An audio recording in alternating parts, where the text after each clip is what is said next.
My name's Todd Jordan. I own Jordan Detection K-9. We focus on training Labrador retrievers for electronic storage device detection. Show me. Yes, good boy.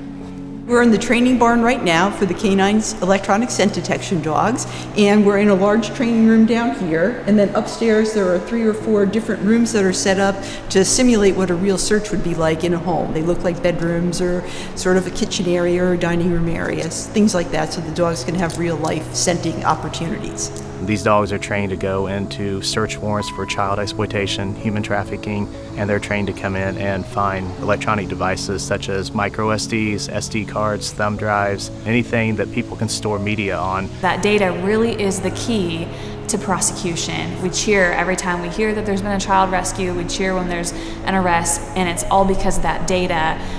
So the dogs are trained to hit on a chemical that's in the process of manufacturing the micro SDs, and it's called TPPO, and that chemical is in every electronic storage device. Micro SDs can hold a terabyte of information, and if you think about that, that's about 200,000 images or videos that can be held on this little tiny device.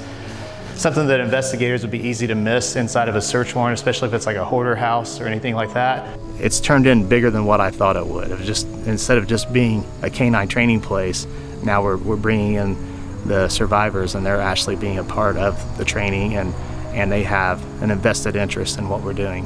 When you look at the relationship between the Hope Center and the electronic scent detection dogs, you look at the people that are the women that are in the Hope Center, they're there usually for being involved in some sex trafficking. They come to the residential program to learn, to live a new life, to heal, to have hope again. And you look at what the dogs are able to provide in terms of unconditional love, the opportunity for them, the women, to learn skills that are marketable. From spending a year or so in the program, they would be able to go into any pet store and become a trainer. And they would have the skills to go in and help out in a grooming salon for dogs. But what we're trying to do in this introduction for the women into this program is really taking a look at how you create a good relationship with a dog and learn to teach a dog or help a dog learn is very much the same way you develop a relationship with a person, a positive relationship with a person. For so many of these residents, they still know women and children that are still being exploited, that are still being trafficked.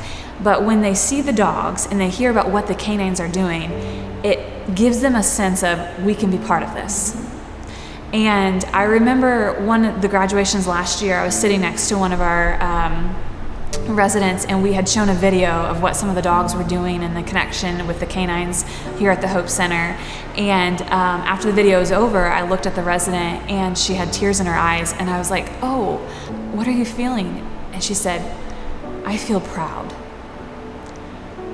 She felt proud to be part of this K-9 program here at the Hope Center. They know that they're going to help other children, and that's a really important thing that gives our residents purpose.